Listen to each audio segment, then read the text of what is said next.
membahas dari KPD aktivitas 1 yang mana tentang judulnya identifikasi peluangmu. Lalu di situ ada 2 soal.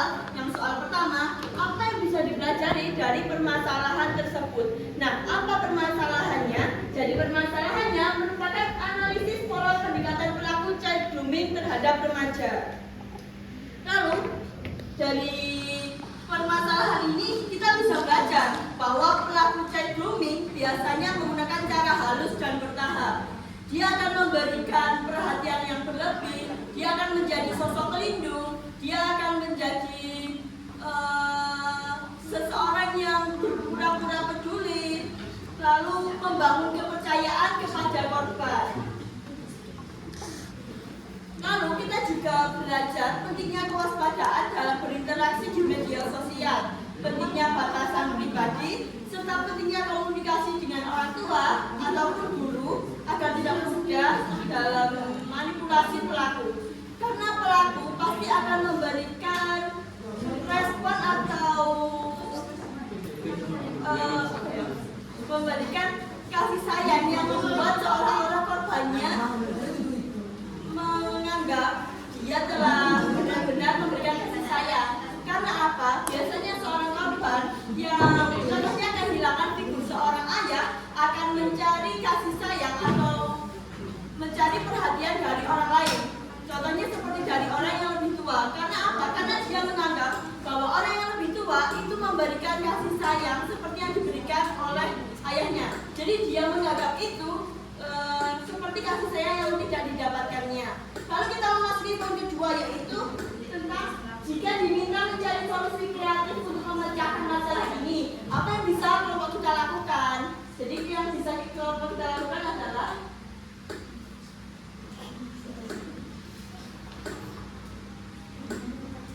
beberapa solusi yang bisa dilakukan adalah mengadakan edukasi tentang ciri-ciri child grooming di sekolah dan membuat poster untuk kampanye media sosial tentang tanda-tanda kelainan pelaku, mendorong remaja untuk berani melapor jika merasa tidak nyaman, serta meningkatkan peran orang tua dan guru dalam mengawasi dan penggunaan media sosial, serta membuat Google Form yang bisa disebarkan untuk mencari para korban di SMA Negeri Terbuka yang mana bisa didampingi untuk konsultasi ke guru, BK atau bahkan ke psikolog. Dan jika memang melarang tindakan pelecehan seksual bisa dilakukan dibantu oleh sekolah. nah, jika memang mengarah ke tindak pelecehan seksual, maka ada beberapa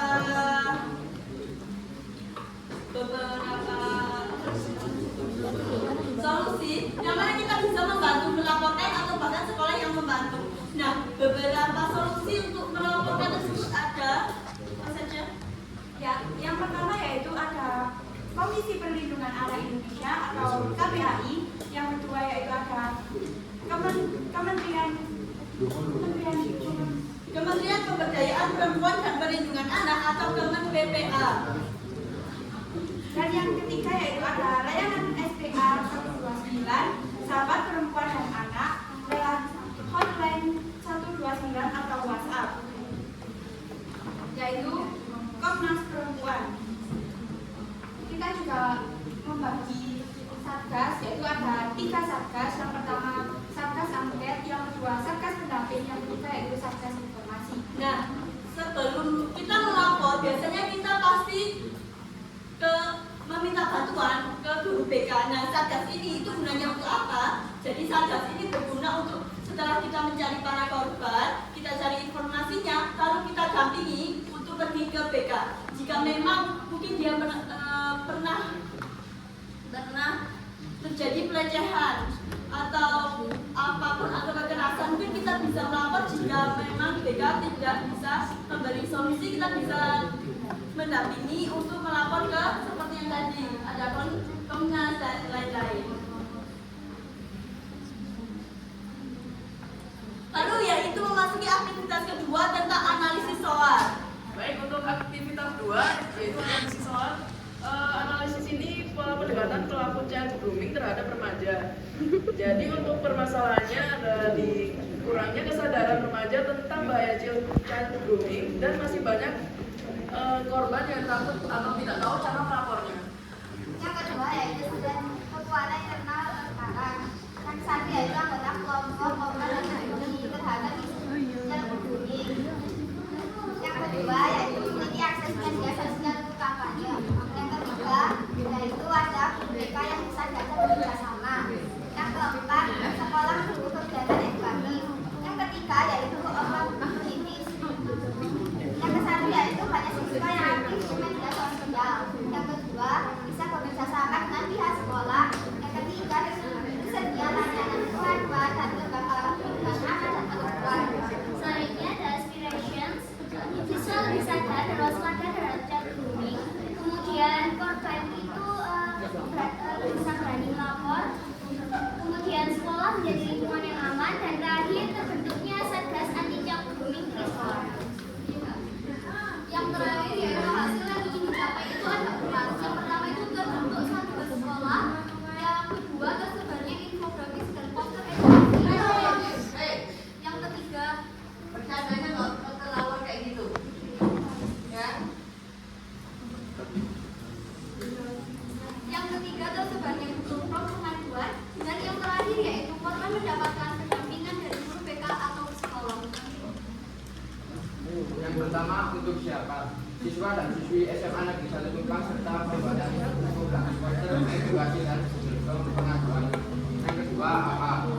Ini berupa membuat infografis dan poster tentang strategi yang berisi peringatan, pola pendekatan pelaku, ciri korban yang ditargetkan, serta cara melindungi diri untuk Satgas Anti Child Grooming di sekolah. Membagi dokumen yang kita isi secara anonim agar korban berani melapor. Nomor 3 yaitu apa manfaatnya? Manfaatnya yaitu meningkatkan kesadaran siswa tentang bahaya child grooming, membantu korban agar berani melapor, menciptakan lingkungan sekolah yang lebih aman, mencegah terjadinya kasus child grooming pada remaja.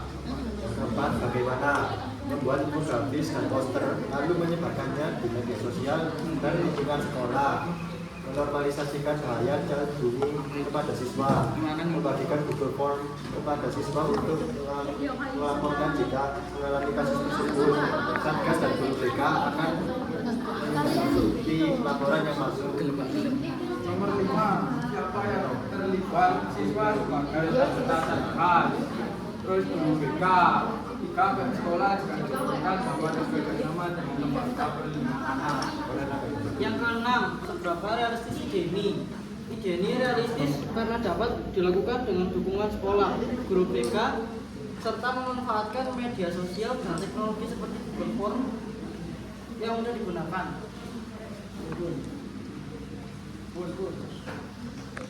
Lalu ada yang terakhir yaitu seberapa realistis ide ini. Jadi ide ini merupakan ide yang bisa dibilang realistis karena apa? Dapat dilakukan dengan dukungan sekolah. Sekolah ini pasti mendukung tentang adanya analisis child grooming tersebut. Lalu guru BK dan teman-teman serta media sosial itu bisa kita gunakan untuk membantu para korban. Mungkin dari sini kita juga bisa mengetahui tentang kekuatan apa saja yang bisa kita gunakan untuk menganalisis hal ini. Mungkin dari teman-teman atau bahkan dari para bapak ibu guru pendamping ada tambahan atau mungkin ada pertanyaan yang mau diajukan. Ya, Bu Dokter ingin flashback yang kemarin waktu kita itu referensinya apa kemarin selain yang dari artis Aureli? Dapatnya apa referensinya?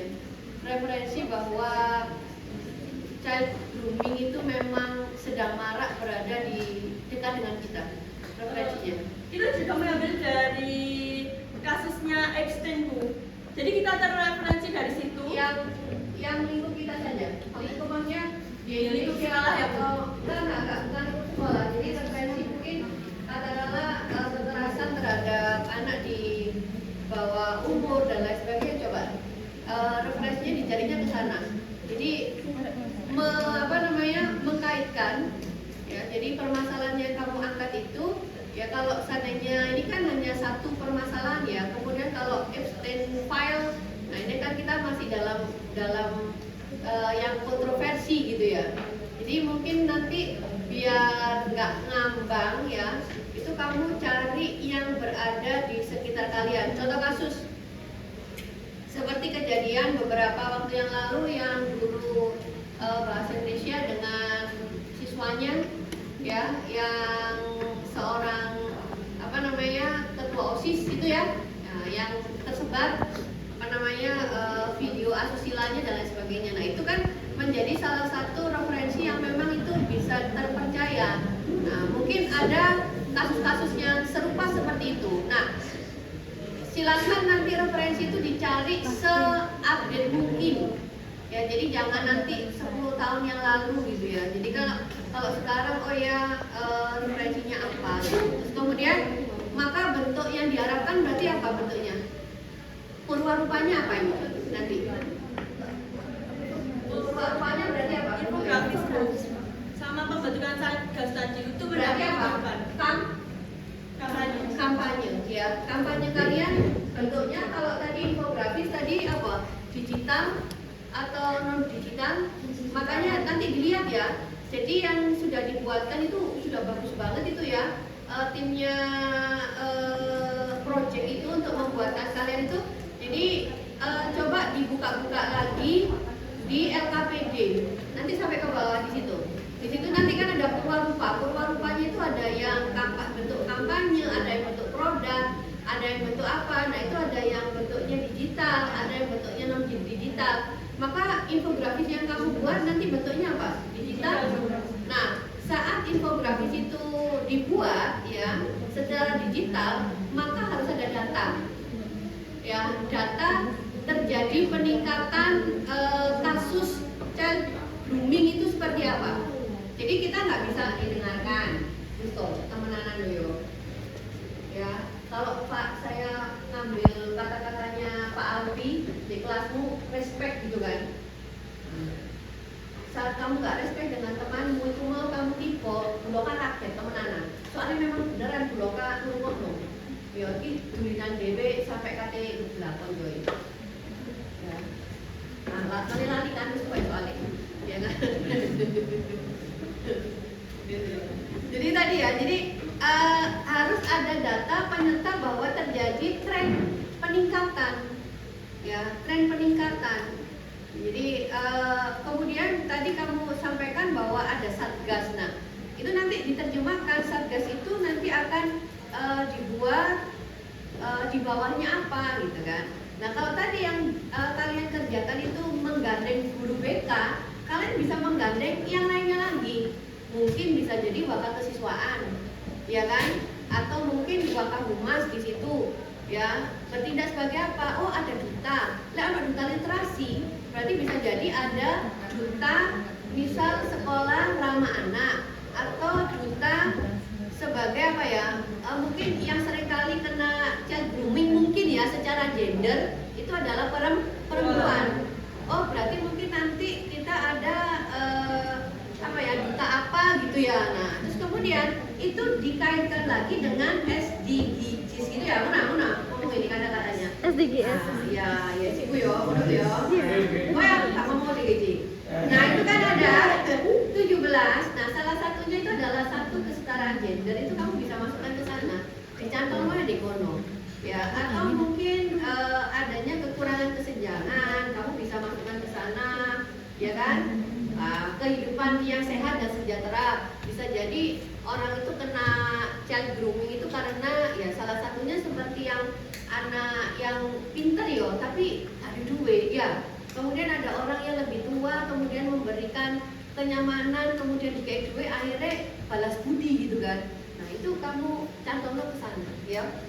Yang tema yang kamu bawa itu bagus ya, cuma kurang ya, jadi set gitu ya.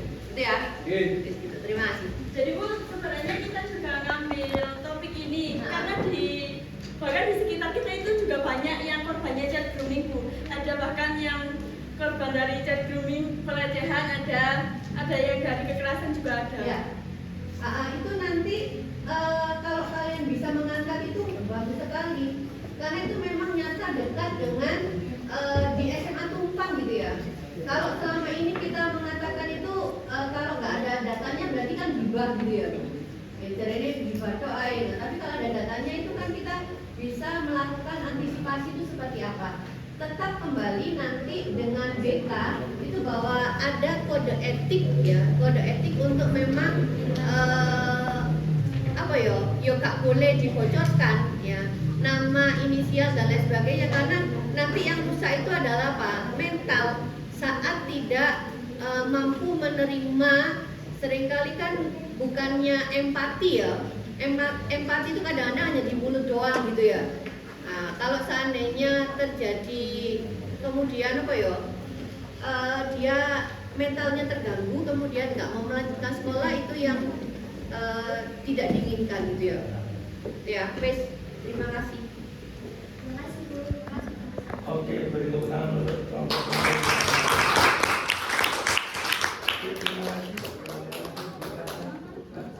Sekian dari kami, mohon maaf bila ada kurangnya. Wassalamualaikum Waalaikumsalam.